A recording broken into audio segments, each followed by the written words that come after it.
Hello and welcome to the How to Survive podcast, episode 43. I'm your host, Joe Sherville, talking this week about the movie Julia's Eyes, or in its original Spanish, Los Ojos de Julia. Chris hasn't shown up this week, so I'll be doing the podcast alone. As ever, I'll be talking about how to survive in the movie, but first, let's throw into the plot. Julia's Eyes is a movie about a killer who relies on the ability to blend into his environment and be basically unseen. In fact, one character in the movie calls him a vacuum, and it says that there are people in society who just are unable to draw light to themselves and therefore are able to blend completely in their surroundings. Essentially, boring people who go unnoticed. Oh, Chris, you are here. Didn't see you there. I can see what you did there. Wait. Welcome. Hi. How are you? Yeah, I'm very well, thank you. Good. There's no darkness encroaching on the corners of my vision. No, good. So I'm feeling good. Good. All right. Well, let's throw into it, shall we? Yes. And as ever, we are full of spoilers. So if you haven't seen Julia's Eyes, it is available on several streaming, sites, legal streaming sites, I should say, and on DVD. It's from 2011. Probably on illegal ones as well, in fairness. I'm sure, yeah. But we don't endorse that. And you can buy it on DVD, I'm sure, for a pittance. And it is what I would consider one of the best films we've covered. And I think you should go check it out. Yeah, and keep an eye out for it. So, Julia's Eyes opens on a blind woman being tormented in her home by an unseen person hiding in the shadows. Clearly, this has been going on for some time, as she's rather flustered by it. She goes to the basement and puts her head in a noose. She shouts into the darkness that she won't kill herself while they watch, but the person steps forward and kicks the stool out from under her, and then proceeds to take photos of her struggling on the end of the rope. A grisly scene indeed. Next, we meet Julia, who falls down at work, presumably simultaneously. Yes. And somehow connected. Yeah, she's sensing her, because she's the twin sister of Sarah. Yes. Sarah was blind. We see that from the fact that she has basically white eyes. Like cataracts. Yes, exactly like cataracts. They are cataracts. And we're told very promptly that Julia has the same sort of degenerative disease and that she will soon lose her sight as well. And that stress causes her vision to become worse. So the more stressed she gets, the more scared she gets, the worse her vision becomes, which is a very difficult thing if you're a character in a horror movie. Of course. Julia and her husband Isaac head to Sarah's house to make sure everything's all right, because Julia's got a bad feeling. When they get there, Isaac goes to the basement and finds Sarah's body. Julia refuses to accept that the death was a suicide and insists that there must be some sort of foul play. Begins digging around for clues. Shortly, we meet some of Sarah's neighbours. First, a man named Blasco, who claims his daughter was a friend of Sarah's.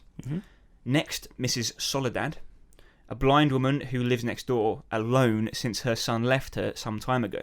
Operating on a lead from a local support group for blind women, Julia takes Isaac to Bella Vista, a nearby romantic retreat. There, she is continually mistaken for her sister, because they're identical twins, by several people, all of whom claim that the sister was there with a boyfriend, but they all seem to be unable to recall what he looked like. One man, the hotel janitor named Crespulo, claims that the boyfriend was a vacuum, pause, unable to draw light, and therefore blend into the surroundings. The kind of person who can go through life completely unnoticed, which makes it difficult to find. Obviously, if you're sort of a detective in a movie. Or trying to find someone. Yes. Julia and Isaac go to a local parking garage to retrieve some CCTV tapes that could give them a good insight into what this guy looked like. But whilst there is a power cut, and in the dark, the CCTV recorder is stolen, and Isaac goes missing. Julia returns to her home with a police inspector, and there they find Isaac hanging in the basement. Julia becomes overwhelmed and goes fully blind. Her doctor is able to perform a swift eye transplant, but she must wear a bandage over her eyes for 2 weeks recovery, and she's told that if she gets light in her eyes, essentially the operation will fail and the eyes won't work and she'll be permanently blind. Yeah. So while she's recovering, she insists on going back to her sister's home, and a care worker is assigned to help her out, named Ivan. Ivan appears to be the perfect carer, helping Julia adapt to life in the dark. But soon she begins hearing someone in the house with her at night when Ivan isn't there. She escapes the house to the neighbour Brasco, but he refuses to call the police and instead begins to sexually assault her. Yeah. She flees that house and is rescued by Ivan, who takes her back to his home. Once there, a girl appears when Ivan leaves the building and tells Julia that she is Brasco's daughter, Leah, and that she has nothing to be afraid of, that she's there to help because she was a friend of Sarah's.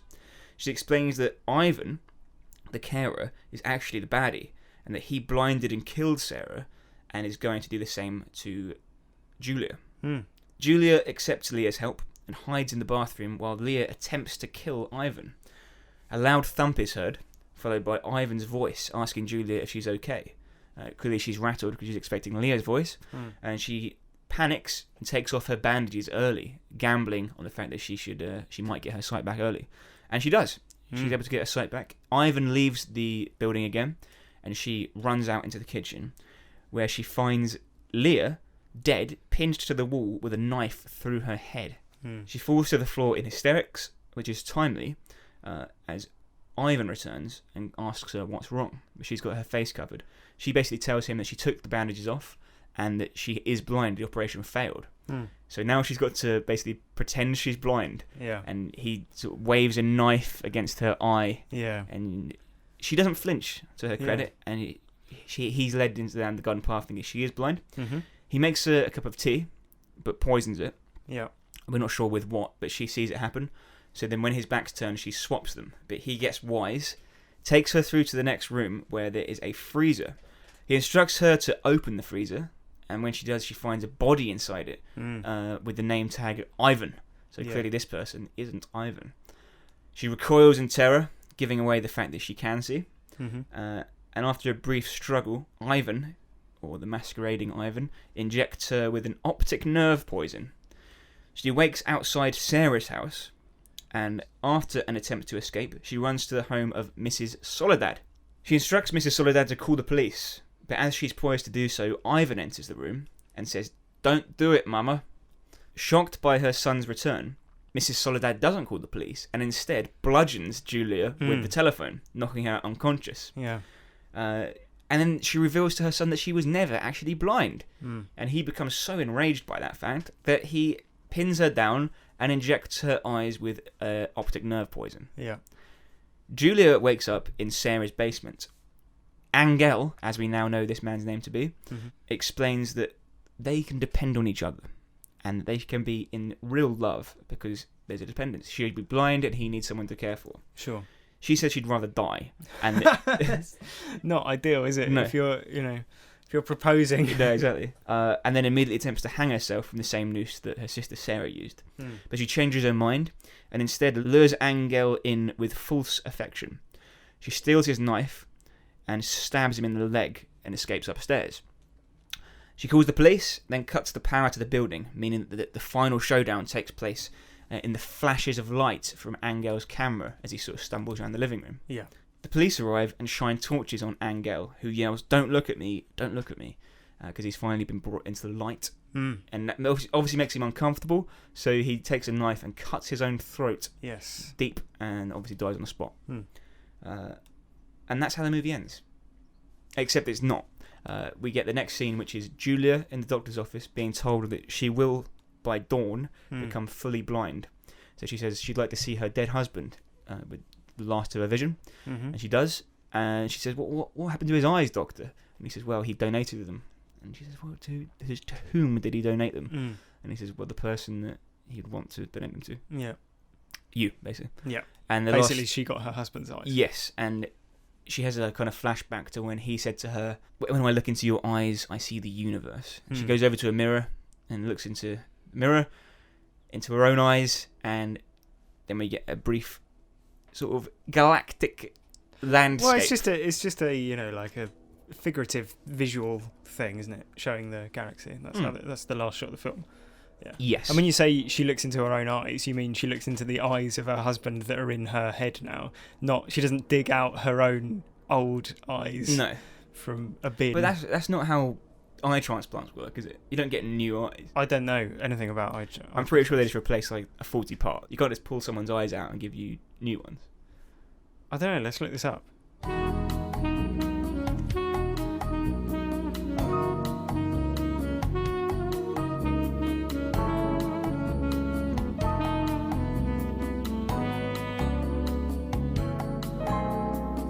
So as it turns out, Joe, you are correct. You can only have the cornea transplanted. Yes. Which explains the sort of milky look of her husband's eyes when we Yes. see them in his dead body. Exactly. So what she's actually doing is looking into the corneas of her husband and seeing the Yes. universe. Yeah, but I think you're coming down too harshly on that, because I think you're talking about it in a sort of sneering tone when I think actually it's just a sort of slightly poetic, Yeah. nice ending. Well, to the he film. gave her sight. Yes, but it didn't work. No, exactly. Well, it did, but not in the long run. Yeah, well, it was quite a visceral film in the sense of like there's a lot of focus on the eyes and losing sight, which is a horrible thought. Yeah, so it makes me doubly uncomfortable.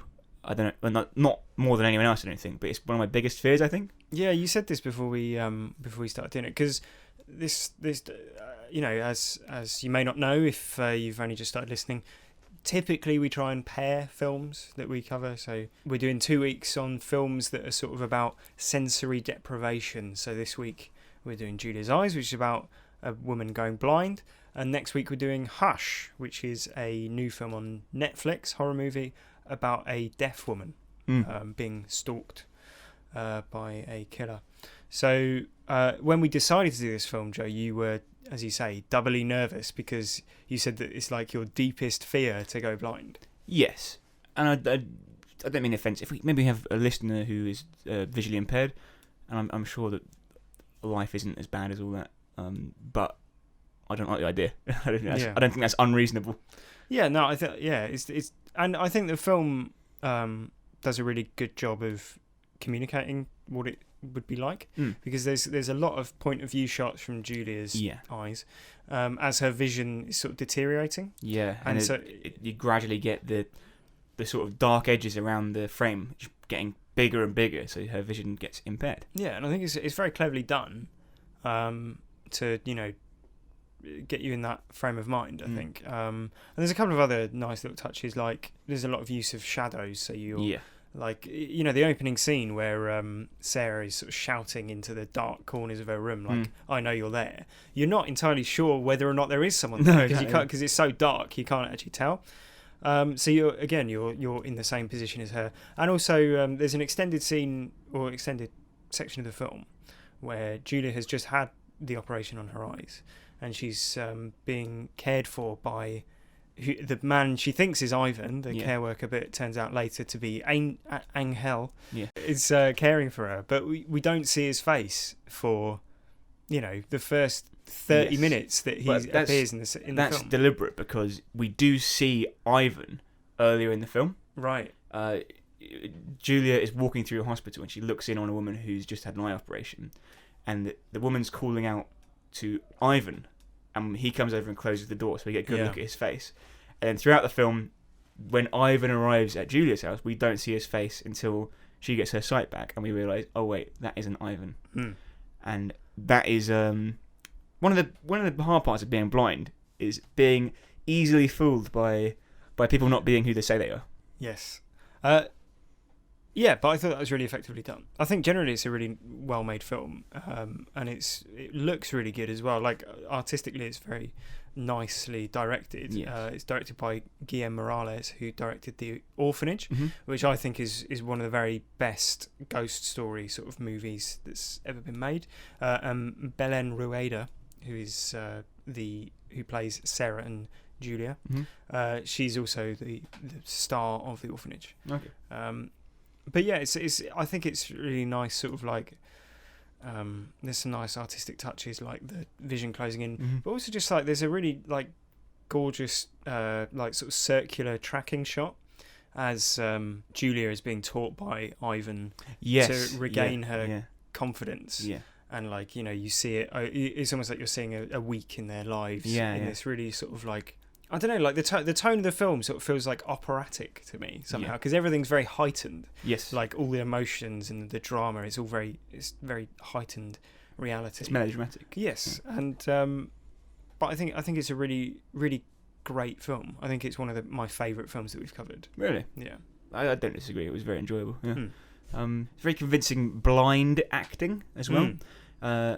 Because they weren't actually blind people. Yes, they didn't. No one was blinded in the making of this film. No, but I remember hearing it in an interview before.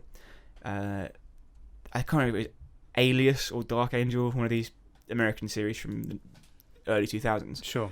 The main character had to be blind for one episode, so they got a blind person to come to set and basically teach them, this is how I go through it.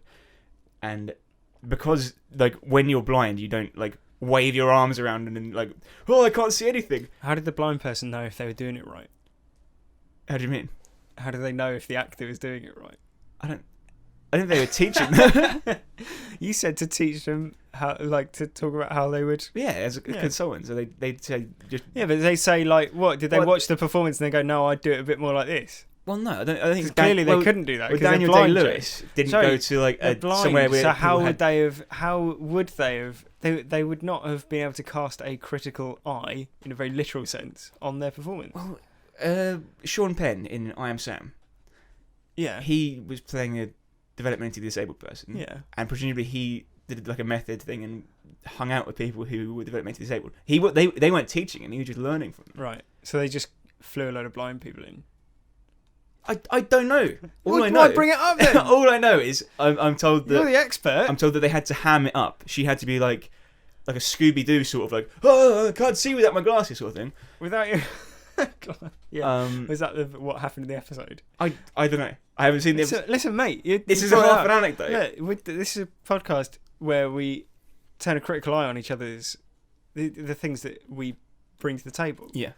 And all I'm doing is cross-examining the piece of trivia. All right, okay. I'm going to go away. Next week, when we're talking about Hush, I'll come back with a better anecdote. Okay. In the meantime... Please do. I do agree with your thoughts on the film. I think it was very good, very well made, very engrossing. A good whodunit, because it keeps you guessing about who the killer is. Because I was absolutely convinced for the first 20 minutes that it was the husband, Isaac. Yeah. And I was like, it's obviously him. I don't know how anyone could think it wasn't.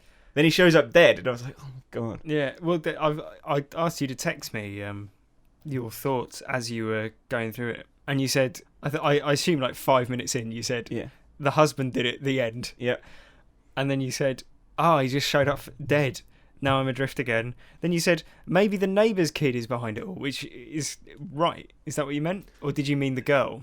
I meant the girl. You see, because I thought you meant Angel. Yeah. Well, I did. That's what I meant. Yeah. Exactly. Yeah. And then you correctly guessed that it wasn't Ivan. Ivan was not who he said he was. Yeah. And then you were like, Isaac is back. We're back on. And then 2 minutes later, when that's revealed to be a dream, you went, it was a dream.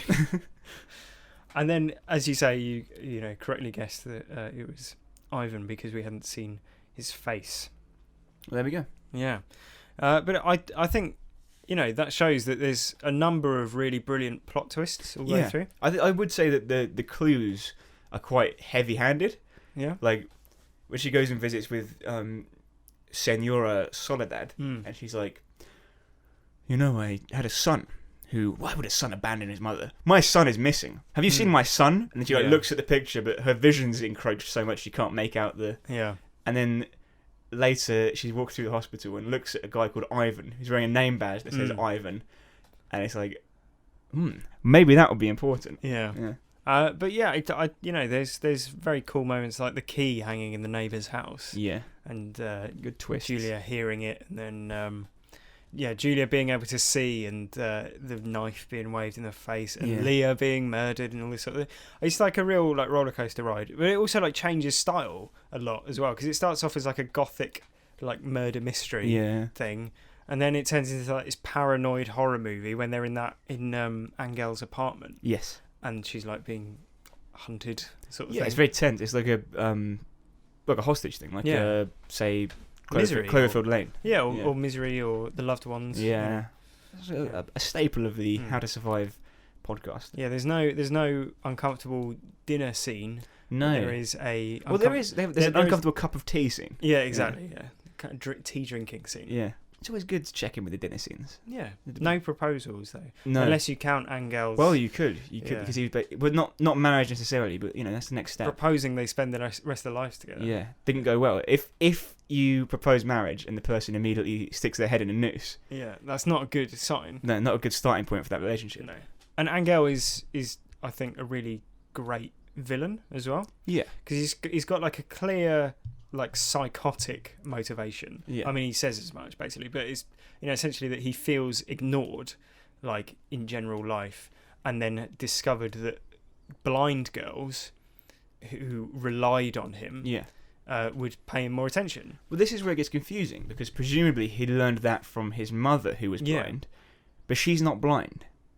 No, but I assume she was pretending to be. But why? For attention, or, But that's a part where I'm like, well, why? Yeah. But the only reason they've done that is so he can blind his mother to make him more of a dick, I guess. Yeah. But But So I liked, I thought the motivation for him doing these things was pretty clearly written out. And he's very creepy, like like acting all doting and caring in the way that he does, despite the awful things that he's doing. And I really liked the sort of pathos at the end when he's begging the police not to look at him. Yeah. Like he's finally noticed. He's finally been noticed by people. And that's the last thing he wants. Yeah, exactly. It's a tragic flaw. Yeah, it's like a tragic irony sort of thing. But I thought it was great. Well, I agree. There's plenty to think about when it comes to how we'd survive the machinations of Angel. Mm. It's always good to take a look at some of the key parts of the film where he really comes into his own. Sure. And when we approach how we'd survive in the movie, I guess the first sort of scene where we realise that he's meticulous in his planning and his approach is when they go to visit that hotel at the Bella Vista, and the husband goes missing. That's that kind of area of the film. Yeah. Now, does what happens there mean that Angel is a master hacker, stalker, and security expert? Because he deletes all of the details of Sarah's visit from the hotel system. Mm-hmm. He knows exactly how all the cameras work and what they're wired to and everything like that to steal the CCTV footage. And he's able to just walk into anywhere, basically. Where does he learn this stuff, Chris? Well, I mean, if you can walk into anywhere, then the chances are you could walk into any sort of technical college or university and learn. He's got many sort of diplomas. And, exactly.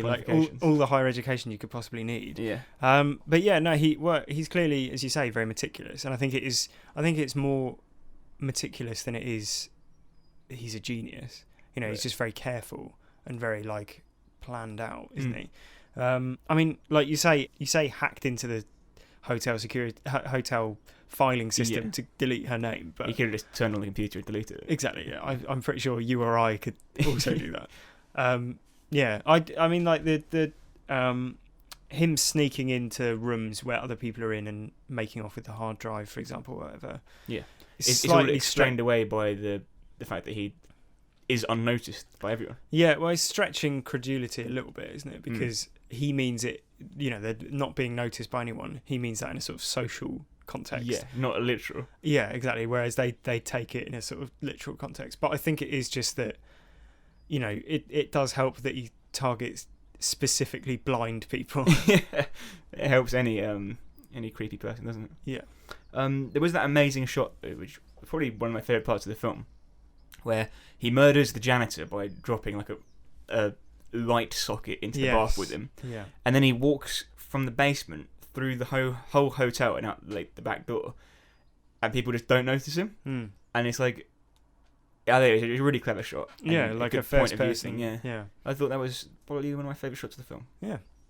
No, it's definitely a good scene. Like the janitor, I can't remember how much we talked about this in the synopsis, but he's the one who tells them, it's a person who can't, doesn't get noticed. Yeah, and I think it's a translation, but he says the person is a pause or a vacuum. I think later when we talk about how to survive, I'd like to return to his lighting setup in Right, his yeah. sort of weird basement apartment. Because he's got like a He's got a bath, Yeah. which he appears to be preparing to get into, even while Julia is in the room with him. Yeah.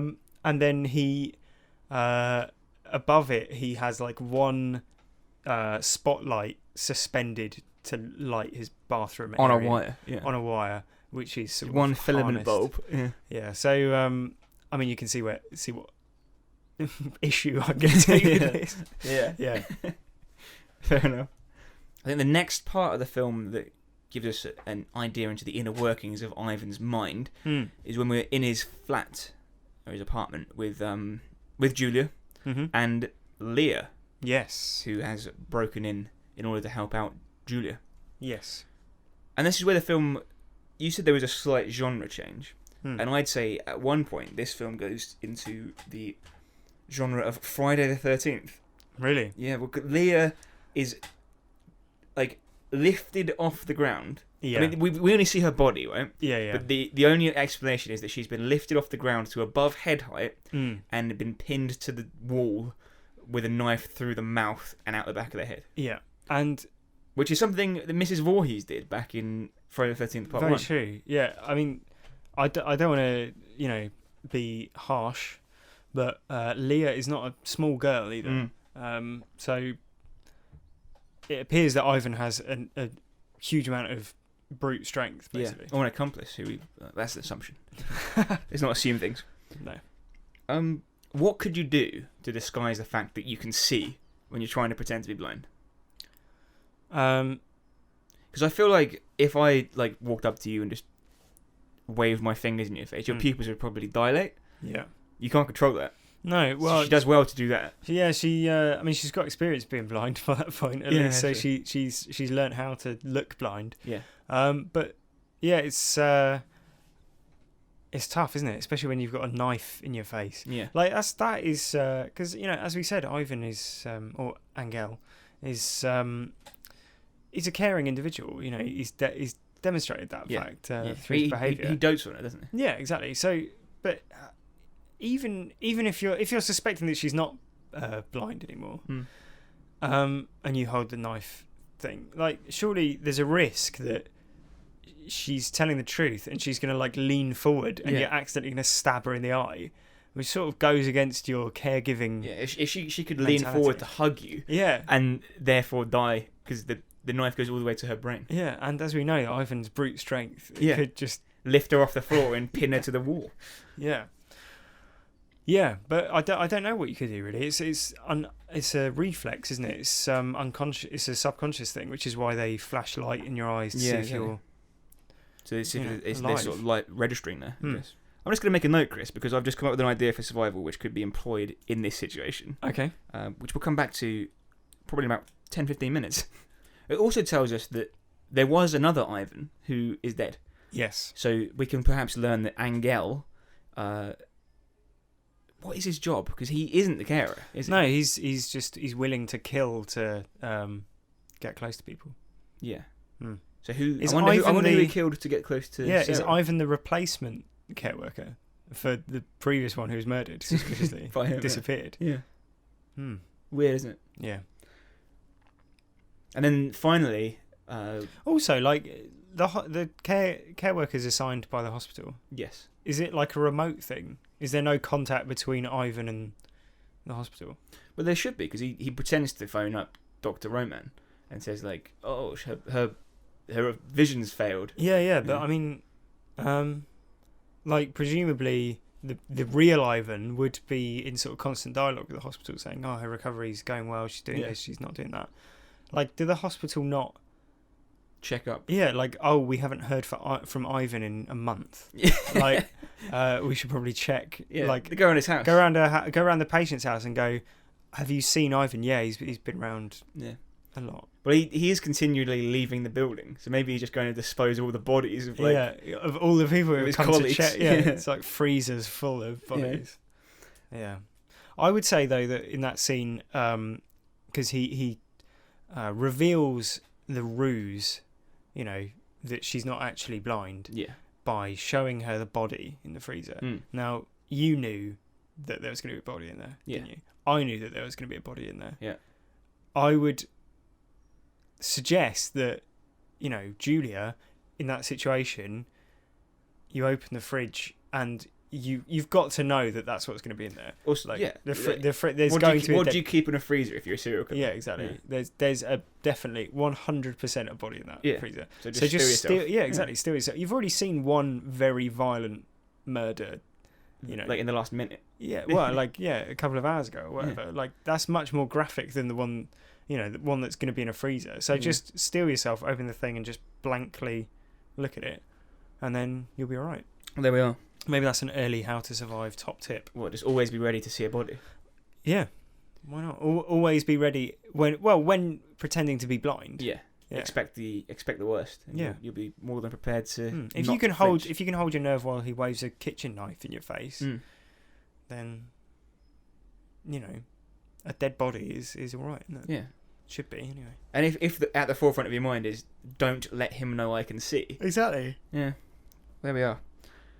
Shortly after that, we arrive at Sarah's house again for the final sort of showdown. Sure. And this is where they end up in Mrs. Salado's house, and it's revealed that Angel is her son, and he responds to the fact that she can see by blinding her. Yes. And this is, I think you call it a closed loop in Friday the 13th. Mm.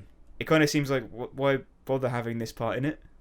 I see what you mean. Yeah. It's a good way to write him into the story from because it gives him a backstory of he's got previous with blind women. Yeah. But I don't know why she has to be able to see. It doesn't. Yeah, I get. Yeah, I sort of. Yeah, I guess it is just to get that stab eye scene, isn't it? Because we actually see him inject her eyeball. Yeah, and poison. we see the needle going in detail, and it's quite graphic and distressing. That's the only reason I can think of. But you could just because nothing results from it, does it? So you could have handed you could have had him do that to Leah, or you could have had him do it to even the husband Isaac. Yeah, or Julia. Yeah, because she is poisoned by that same poison. Yeah, exactly. Who knows? Well, ring up Guillermo and ask him. Guillermo Morales. Yeah. Or Guillermo del Toro. Both of them. Who produced the film. Yes. Get both the Guillermos and Guillerms and all the guys. Yeah. All the geese. I thought an interesting way to make that sort of final showdown in when they're having a fight in the dark. He's obviously at a disadvantage because he can't see, and because she can't see. Yeah, but she's used to it. Yeah, that's the point. Yeah. I thought it would have been interesting then, and what I was expecting is her to just be able to walk up to him and just stab him. Yeah, because she lives her life in the dark. Yeah, exactly. Yeah. She's now the one who can't be seen. Yeah. And there's that film coming out soon called Don't Breathe. Yeah, where they. Yeah. I mean, the trailer's been doing the rounds. It looks really good. Yeah, so if you haven't seen the trailer of Don't Breathe, then I'd advise you to look it up because it looks great. It's coming out later this year. We'll definitely cover it when it comes out. It's about some teenagers who break into a blind man's house because they hear that he's got a lot of wealth, a lot of things that they can steal. And it all goes a bit wrong because he turns the tables on them rather brilliantly. He turns out to be basically a blind Jason Bourne. Yeah, maybe it is the Bourne sequel. Yeah. But that's what I was kind of expecting, is her to have some skill. Maybe even that he taught her, about how to navigate your way through the dark, so she could overwhelm him and kill him. But we didn't get that. We got him killing himself with a knife, slashing his throat, which was Yeah. And we always, I'm not a screenwriter, Chris, we know this, but I always like to criticize others, improve films. Sure. Yeah. So with that in mind, perhaps it's best to talk about how we would survive if we found ourselves with Julia's eyes. What would you do? Well, we touched on it earlier, but I want to return to it. It is, of course, Crespulo, the janitor, and his questionable setup, basically, when it comes to light. So, obviously, you don't want to have a bath in the dark. No, that's something that we can all agree on. Many reasons for that as well. Yeah, exactly. But you'll notice that in modern times, most bathrooms will have, spotlights or lights that are otherwise flush recessed, to the ceiling. Which precludes them from falling. And obviously this isn't an issue anyway because modern spotlights have a, they just screw in and there's no large wires dangling down or anything like that. Yeah. But if you're going to set up a single spotlight to light your little bathroom corner of the basement where you live, like a hermit, don't set it up directly over your bath. No. Because that is... Offset it by half a foot. Even. Yeah, like, because I bet, when he was setting it up, you have to put all the hooks in so it's dangled in the perfect way. I bet he was really, like, making sure, I don't want these to fall out the ceiling and swing. Like, have some sort of, like... For one thing, why have you got all that spare wire? The slack for it to drop all the way down, because it's probably it's a high ceiling by the looks of things. It's the hotel basement. Presumably the hotel has money to install proper lighting. Yeah, for their janitor who lives on site. Yeah, he's tapped off the mains. Yeah, exactly. Like it's on like some sort of winch, like that dangles the light above his bath. I'd say what it probably is. I think he's only got one light in the basement. And he probably detaches it and like carries it around and hangs it from... That is nonsense. That's probably what it is. What? Like, why? That's definitely not it. Like, that's mental. Like, because it's not like a central column, and then the light hangs, outside of that, and he moves it around. Like, that's assuming a lot, Joe. But what is not an assumption is that you could have had the wire a lot shorter, which would have meant the killer... There's literally not enough wire to have the light still connected. Yeah. Why the wire's down there, I don't know anyway. Yeah. It's madness. Well, he's the janitor, so he's got access to all the supplies. Basically, his dodgy setup is, his downfall. I've just noticed something else as well. You may remember he's got like a open wound on his head. Right. I think he stood up in the bath and burnt his head on the light bulb. It's like constantly hitting his head against this dangling light. He's at least to be taken that is he's a clumsy person. Yeah. There's no reason for him to have that there, and it's the reason he's dead. Yeah, he's only got himself to blame. Exactly. Yeah. Fair enough. He's a fool to himself. Fair enough. Well, my first bit of advice is for Julia. I think we can't say much more for Crispulo. I think he's he's either going to take that advice or he's not. Probably not. Yeah. He seems like an idiot. Yeah. But Julia, don't chase people into dark alleys when you've already got like 20% vision. Yeah. That alley is a dead end as well. Yeah. What's the best you can hope for? So early on in the film, she visits a group of blind women, like a support group for blind women. And they're in a changing room and they all simultaneously realise that she's there, and it's quite creepy. But they also realise that a man is with them, and he's hiding in the shadows. Yeah. And she chases him into a dark alley or a hallway. And he uses his camera flash, because it is Angel. Yeah. He uses his camera flash to blind her and then runs away, basically. Yeah, but that alley is a dead end. Don't they? Yeah, I mean, she may not have known that, obviously. But the best you could hope for is that he surrenders. Yeah, but like if you're chasing someone who you suspect to be a murderer as well, the last thing you want to do is you just call the police. Like, there's a man stalking me. Yeah. So, ladies, I'm going to go after that man. Can you alert the authorities? Yeah. Yeah. They're not CCTV cameras? I guess he knows how to avoid them. Yeah. Because he's never seen. Another thing about that scene, she's wearing high heels. Yes. And I'm not blind, Chris. Mm-hmm. I've quite good vision. Yeah. But I don't wear high heels. So perhaps I'm speaking out of turn. Yeah. Now I think your balance is based on sight, at least a bit. I know a lot of it's in the ear, in terms of where you're in space, but I feel like probably sight is a lot involved. And if you're blind and wearing high heels, your balance might be impaired. Yes, I agree. You don't run in high heels in the dark if you're blind. Furthermore, did you notice that when she leaves hospital after her surgery, she's still wearing high heels, and by this point she's fully blind, with a blindfold on? Well, maybe I'm wrong. Maybe it's possible to wear high heels. I'm sure people are able to do it, but it seems if you're only just blind or going blind, you're not used. She's obviously not used to walking around. No, she keeps banging her feet on the coffee table blind, and stuff. Yeah. High heels are not going to help that. You're absolutely right. And like people fall in their own homes and die. Yeah. So who aren't blind. This might seem like nitpicking. No, but we look for optimum survival. Exactly. Yeah. And it seems to me wearing flat trainers Yeah. would have been a sensible option. Yes. Or flip-flops, or, Well, not flip-flops, because you can trip in flip-flops. Yeah. Trainers. Trainers are fine. Trainers, running shoes. Yeah. Speaking of her returning from hospital after her surgery, quite a simple bit of advice. Stay in hospital. Yeah.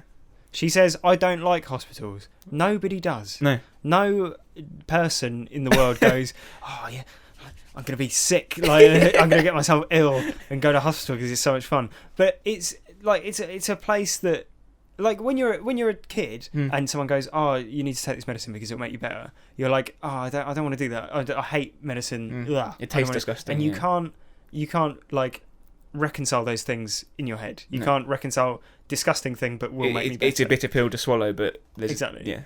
Yeah. That's why children's medicine is like really sugary and but when you're an adult, if someone goes, if you're really sick and someone goes, oh, have this medicine, it will taste horrible, you'll be like, oh god, yeah, it does taste horrible, but obviously I'm going to take it because I know I'm going to just stay in hospital. Yeah. Right. Yeah. It's no one likes them, but it's what you need to do to get better. It's arrogance, isn't it? Yeah, Arrogance on her part. You're an adult. Yeah. You're a grown woman. Why would you want to go back to your old like house on your own? It's not set up for a blind person. Your sister's dead. I mean, in the same sort of 4 days, your husband's dead. Exactly. Like, if she'd stayed in hospital, Angel presumably wouldn't have been able to have access to her, or quite as easy access anyway, because they know who Ivan was. Exactly, yeah. They know who Ivan is. We see him in the earlier scene in the hospital. Yeah, he is a man that people would recognise. Yeah, like you recognised him. He don't even work there. No, like the security guards would see him walking in this Ivan's uniform and go, that doesn't really fit. Yeah. I noticed as well that his name tag just said Ivan. Yeah. What hospital goes, like every hospital that you ever go to will have, doctor, this, that, their role, department, all that sort of thing. His is just Ivan.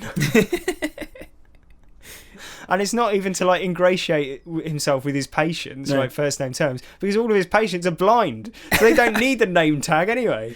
It's completely pointless. Well, so you should really have like a Braille. Yeah. No, but you should. Why doesn't he have an official thing? He looks like somebody who works in like an ice cream parlour or something. Yeah, fair enough. Anyway, basically, stay in hospital. Hospital's the best place for you. Yeah. You're blind and you've just had surgery. True. Although, yeah, fair enough. I have a question for you though. Sure. Before I come to my next How to Survive. Just to break this up a bit, because I've got a burning question. Mm-hmm. You've been to my house before. Mm-hmm. You've been upstairs. Yes. How many stairs are there? I would estimate 14. I don't know. Right, we're currently in your room recording now. Yeah. And we're upstairs. Mm-hmm. How many stairs have you got? I don't know. No. Well, Ivan knows. Angel.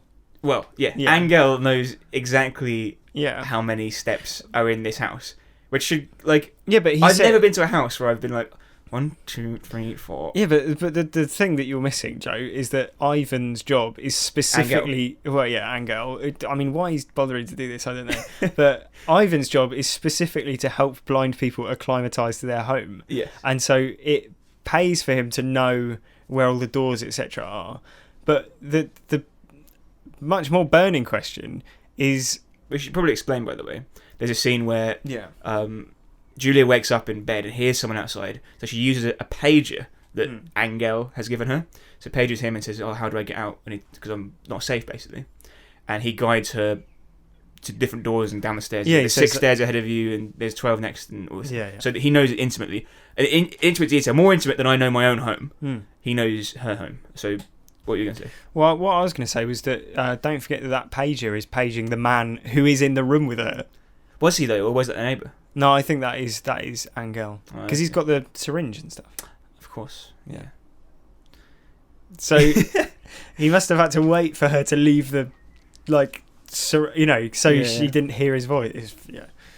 But yes, that's my answer. Is that I agree that I don't know the number of stairs in my house, but you don't need to. Yeah. But if I was blind, it would help. Yeah, because you count your way down. Yeah. All right, fine. Just had to clear it out in my head. Yeah.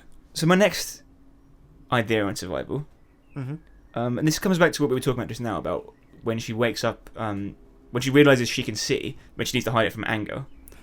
Just close your eyes. Yeah. That's fine. But do blind people close their eyes? They don't not close their eyes. It's like I'm having a nap. You know what I mean? What are you doing sitting on the kitchen floor? I'm having a nap, Angel. Angel. Like, What do you think his name's Ivan? Just know his name's Angel. That's true, yeah. But no, yeah, but blind people generally don't, do they? Because they have no need to. But don't your eyes would still dry out, though? Yeah, you'd still blink and stuff.